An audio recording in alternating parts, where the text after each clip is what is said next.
Hello and welcome guys, my name is Sanjay and my YouTube channel all about physio medical में आप सभी का स्वागत है। I am a BPT third year student from government physiotherapy college Raipur. तो चलिए guys, आप सभी के लिए एक इम्पोर्टेंट टॉपिक लेकर आया हूं जिसका नाम है प्लेन और एक्सिस। हम सभी लोग प्लेन और एक्सिस को फर्स्ट ईयर में भी पढ़ते हैं, सेकेंड ईयर में भी पढ़ते हैं, ठीक है, और याद भी हो जाता है और एग्जाम टाइम में लिख भी लेते हैं। लेकिन अगर हमें बाद में कोई पूछा जाता है कि बताइए ये जो मूवमेंट और ये पर्टिकुलर मूवमेंट वो कौन से प्लेन में और कौन से एक्सिस में होता है, तो हम भूल जाते हैं सब, ठीक है। आज मैं आप सभी के लिए एक ऐसा ट्रिक बताऊंगा गाइस कि आप कभी नहीं भूलोगे, ठीक है ना। आप थोड़ा सा मेमोराइज करेंगे, उसके बाद वो ट्रिक आपको याद हो जाएगा, ठीक है। आप किसी भी मोमेंट उस पर डालिए, उस ट्रिक पर डालिए, आप उस मोमेंट का प्लेन और एक्सिस आसानी से बता सकते हैं, ठीक है गाइस। तो देखिए, प्लेन और एक्सिस की बात करने से पहले हम थोड़ी सी मूवमेंट्स की बात कर लेते हैं, क्योंकि थोड़ी सी हम मूवमेंट का जानकारी रहेगा तभी हम प्लेन और एक्सिस को अच्छे से समझ पाएंगे। तो आज हम ये जो मूवमेंट है हमारे ह्यूमन बॉडी में, हम ह्यूमन बॉडी के मूवमेंट्स की बात करें तो हम जो मेनली हम मूवमेंट परफॉर्म करते हैं उसमें आता है flexion, extension, adduction, adduction, internal rotation, external rotation, supination, pronation and dorsiflexion and planter flexion, ठीक है गाइस। इतना आता है, ठीक है। तो चलिए इनको समझते हैं थोड़ा सा कि ये क्या होता है। पहला आता है हमारा फ्लेक्शन। फ्लेक्शन क्या होता है guys? Flexion is a decrease angle between distal end proximal segment. क्या होता है? एंगल। एंगल कहाँ बनता है गाइस? एंगल कहाँ पर बनेगा? जहां पर ज्वाइंट होगा वही तो एंगल बन सकता है, ठीक है। तो ये होता है कि decrease angle between the distal end proximal segment. देखिए ये जो ज्वाइंट है, ये जो देखिए यहाँ पर ये जो ज्वाइंट से जुड़ा हुआ है, ये मान लीजिए इसको ज्वाइंट मान लीजिए, ठीक है। ये अगर ये जो पार्ट बॉडी पार्ट से जुड़ा होता है इसको बोलते हैं प्रॉक्सिमल सेगमेंट। और ये जो ज्वाइंट से होकर ये जो पार्ट जुड़ा होता है यहाँ पर, जैसे ये वाला पार्ट ये हमारा कहलाता है डिस्टल सेगमेंट। एग्जांपल के लिए देखिएगा, इस मेरा ये हैंड है, ये क्या है? आर्म है, ये फोर आर्म है, ठीक है, पाम है, ठीक। तो ये जो आर्म है, आर्म किससे जुड़ा हुआ है? ये पूरे बॉडी सेगमेंट से जुड़ा हुआ है, ठीक है, यहाँ से, ठीक है, ग्लेनोह्यूमरल जॉइंट से। तो ये जो आर्म वाले है ये मेरा प्रॉक्सिमल सेगमेंट हो गया, और ये जो आर्म के बाद एल्बो आ रहा है, एल्बो के बाद ये जो फोर आर्म आ रहा है ये हमारा क्या है? डिस्टल सेगमेंट है। समझ में आएगा इस? तो यही बोल रहा है कि decrease the angle between the proximal and distal segment. तो देखिए, मैं अगर एल्बो का फ्लेक्शन करा रहा हूं तो क्या होगा? एल्बो का फ्लेक्शन मतलब क्या होता है? एल्बो ये है, ठीक है, एल्बो जॉइंट ये हुआ, एल्बो का flexion decrease the angle between the proximal and distal segment. समझ में आ रहा है ना? ये प्रॉक्सिमल और डिस्टल सेगमेंट के बीच में जो एंगल बन रहा था वो क्या हो रहा है? डिक्रीज हो रहा है। ये समझ में आ गया फ्लेक्शन किसे कहते हैं। अब एक्सटेंशन किसे कहते हैं? एक्सटेंशन क्या है? Extension increase the angle between distal end proximal segment. Just opposite करना है ना। ये अगर मेरा डिक्रीज एंगल है उसको मैं इंक्रीज कर रहा हूं, increase the angle between the proximal and distal segment, same है। तो देखो ये गाइस की फ्लेक्शन समझ में आ गया ना। एंगल क्या होगा? इसमें डिक्रीज होगा, एक्सटेंशन में क्या होगा? एंगल इंक्रीज होगा। मोस्ट इंपॉर्टेंट बात ये होती है कि हम एल्बो का बता देते हैं, ठीक है, एल्बो का हो जाता है और नी का भी हो जाता है, ठीक, हम आसानी से बता सकते हैं, ठीक है। हम किसी भी जॉइंट का आसानी से बता सकते हैं। लेकिन अगर हम रही बात करते हैं शोल्डर की, शोल्डर में फ्लेक्शन कैसे करेंगे? फ्लेक्शन किसे करेंगे? और सर इसमें एंगल, कौन से एंगल डिक्रीज होता है? समझ में आ रहा है ना, कौन सा एंगल डिक्रीज होता है? तो इसकी जानकारी रहना जरूरी है। देखिए एल्बो का फ्लेक्शन में क्या होता है? जो फोर आर्म पास में आते हैं, ठीक है ना। लेकिन हम जब अपने शोल्डर ज्वाइंट का फ्लेक्शन कराते हैं, जैसे ये मेरा शोल्डर ज्वाइंट है, ये मेरा शोल्डर हो गया है ना, ये इसका फ्लेक्शन ये होता है, सामने जाता है। तो इसमें कौन सा एंगल कम रहता है? फ्लेक्शन। अगर हम शोल्डर ज्वाइंट की बात करते हैं तो इसमें हम क्या देखते हैं? एक्रोमियन प्रोसेस को देखते हैं। एक्रोमियन प्रोसेस एंड ग्लिनाइट ट्यूबरकल, ठीक है, ग्लिनाइट ट्यूबरकल। ये देखिए, ये दोनों का एक्रोमियन प्रोसेस और ग्लिनाइट ट्यूबरकल के बीच में जो एंगल बनता है, ठीक है ना, अगर वो डिक्रीज होता है तो उसे हम बोलते हैं फ्लेक्शन, और एंगल अगर इंक्रीज होता है तो उसे हम बोलते हैं एक्सटेंशन। तो जब हम ये तो दिख नहीं रहा है, ठीक है ना, लेकिन ये इंटरनली जब हम इसको सामने लाते हैं ना, तो जो एक्रोमियन प्रोसेस और ग्लिनाइट ट्यूबरकल के बीच में एंगल डिक्रीज होता है, यानी हम जो सामने कर रहे हैं ऐसे हैंड को, ये हमारा फ्लेक्शन कहलाएगा, और इसको पीछे लेकर जा रहे हो हमारा क्या कहलाएगा? एक्सटेंशन।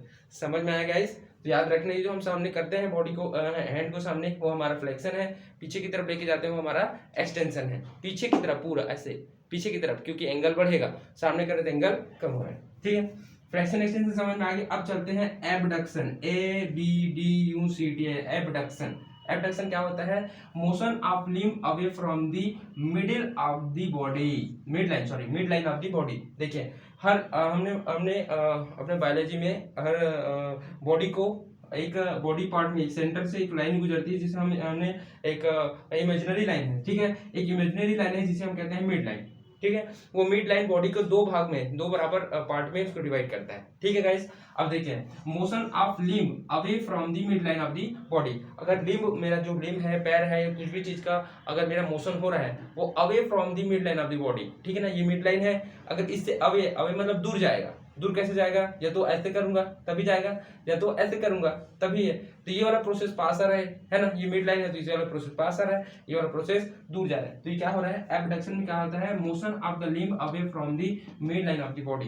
तो इसमें क्या होता है, जैसे में हैंड है मेरा, इसमें मिड लाइन ये हुआ तो अवे करना है, अवे कैसे करूंगा, तो ये हो गया, दूर जा रहा है ना ये, away from the mid line of the body, तो ये वाला प्रोसेस क्या कहलाता है, हमारा एबडक्शन, ठीक।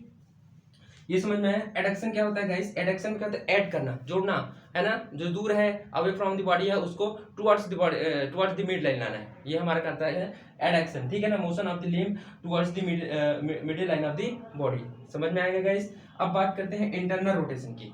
इंटरनल रोटेशन क्या होता है, rotation towards the centre of the body. देखिए इंटरनल रोटेशन में क्या होता है, जैसे ये जो मेरा हैंड है, ठीक है ना, जब ये towards the centre of the body हम इसको मूवमेंट करते हैं तो ये हमारा क्या कहलाता है, इंटरनल रोटेशन। और ये जब away from the centre of the body हम इसको मूवमेंट कराते हैं, हमारा क्या कहलाता है, एक्सटर्नल रोटेशन। तो ये हुआ इंटरनल रोटेशन, ये हुआ एक्सटर्नल रोटेशन। किसका इंटरनल रोटेशन हो रहा है, किसका एक्सटर्नल रोटेशन हो रहा है, यहाँ पर शोल्डर ज्वाइंट का, समझ में आ गया गाइस, ठीक है। अब चलते हैं एक्सटर्नल रोटेशन इंटरनल रोटेशन समझ में आ गया। अब सुपिनेशन प्रोनेशन को समझ लेते हैं। सुपिनेशन क्या होता है, तो supination pronation rotation of four arm and hand so that the palm faces four arm forward and backward. देखिए सुपिनेशन क्या होता है, सुपाइन लाइन, हम जब एनाटॉमिकल पोजीशन में सोते हैं तो हम सुपाइन लाइन में अपने हाथ को रखते हैं, ठीक है, ये हमारा होता है एनाटॉमिकल पोजीशन, ठीक, यानी हम जो सोते हैं, जिस अवस्था में हम सोते हैं उसको हम सुपाइन कहते हैं, ठीक है। सुपाइन लाइन मतलब हम जिस अवस्था में सोते हैं, ठीक है, उसको सुपाइन कहते हैं।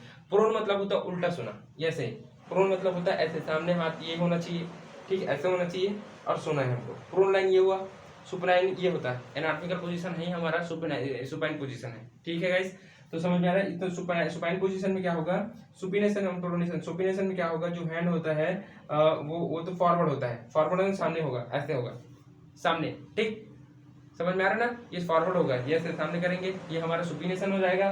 प्रोनेशन में क्या होगा, बैकवर्ड हो जाएगा, पीछे हो जाएगा, मतलब ऐसे रखेंगे, हैंड को ऐसे रखेंगे, ये ऐसा, जब मैं यदि मैं सो रहा हूँ तो कैसे, ये ऐसे सो रहा था, उसको ऐसे करके सोऊंगा, समझ में आ रहा है ना, मतलब मेरा पूरा बॉडी ये जो है, ये अगर मैं हैंड की बात करूँ, स्पेशल हैंड में सुपिनेशन प्रोनेशन की बात कर रहा हूँ, तो ये मेरा इस वाला प्रोसेस क्या कहलाएगा, सुपिनेशन, ये वाला प्रोसेस क्या कहलाएगा, प्रोनेशन, प्रोन पोजीशन है, समझ में आ गया गाइस। तो सुपिनेशन प्रोनेशन समझ में आ गया।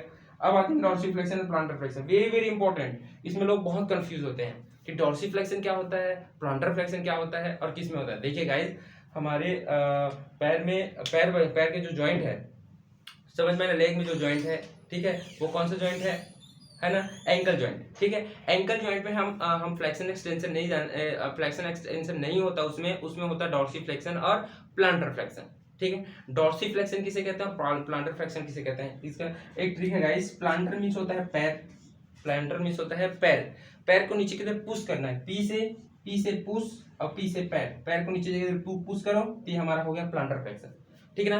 पैर को, ये मेरा पैर है, पैर से पी से पैर को पी से पुश करो नीचे की तरफ, ठीक है, पैर को नीचे की तरफ पुश करते हैं, हमारा क्या कहलाता है, प्लांटर फ्लेक्शन, ठीक। और डॉर्सिफ्लेक्शन क्या होता है, जस्ट अपोजिट करो, ठीक है ना, प्लांटर फ्लेक्शन की जस्ट अपोजिट हमारा क्या कहलाएगा, डॉर्सिफ्लेक्शन। तो इतना समझ में आ गया गाइस, क्या होता है flexion, extension, abduction, adduction, internal rotation, external rotation, supination, pronation.